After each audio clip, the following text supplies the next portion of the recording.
Kwa zaidi ya miaka 2.5 hawakuwa na kaburi la kwenda, hawakuwa na jiwe la kumbukumbu, wala sehemu ya kuweka ua au kusoma dua. Kila walipotazama mbele yao waliona vifusi pekee. Chini ya vifusi hivyo walijua kulikuwa na wapendwa wao, lakini hawakuwa na uwezo wa kuwafikia. Walibaki kusubiri siku baada ya siku, mwezi baada ya mwezi, mwaka baada ya mwaka. Hatimaye kusubiri huko kulifika mwisho. Katika jiji la Gaza, mamia ya watu walikusanyika kwa mazishi ambayo yameelezwa kwa miongoni mwa makubwa zaidi kuwahi kufanyika tangu vita vya Gaza vianze. Watu 112 walizikwa kwa pamoja baada ya mabaki yao kupatikana chini ya vifusi vya jengo la makazi lililoshambuliwa mnamo Novemba 22 mwaka 2023. Mandhari ya mazishi ilikuwa ya kutisha na yenye kuumiza moyo. Mifuko ya kuhifadhia miili ilipangwa kwa safu ndefu, kila moja ukiwa umefunikwa na bendera ya Palestina. Juu ya baadhi ya mifuko iliwekwa picha za marehemu, zikionyesha nyuso ambazo zamani zilikuwa zimejawa tabasamu, lakini sasa zilikuwa kumbukumbu pekee kwa familia zao. Kulikuwa na watoto wadogo, wanawake, wazee na familia nzima zilizofutwa kwa dakika chache tu.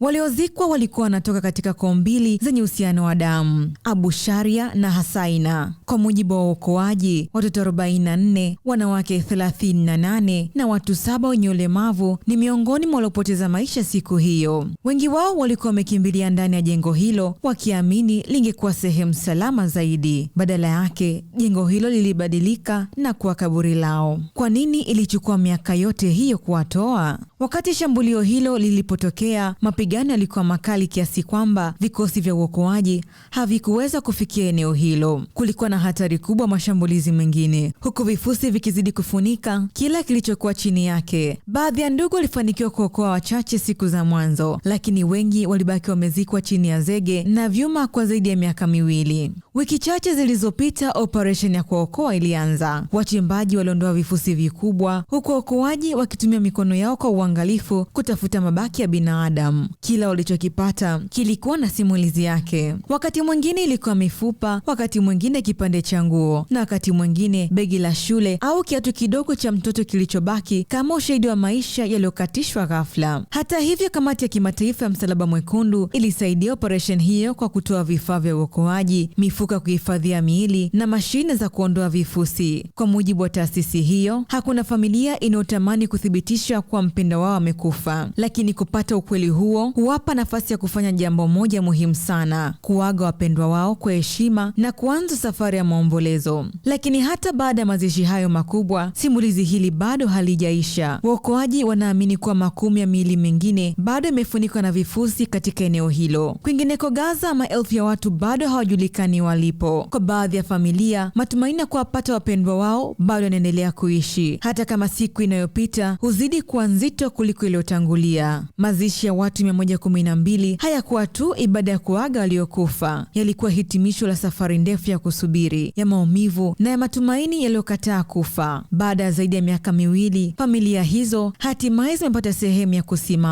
kusimama neno ambao walikuwa wakiyasubiri kwa muda mrefu sana: pumzikeni kwa amani. Mimi ni Consolata Chaliga wa Ayo TV.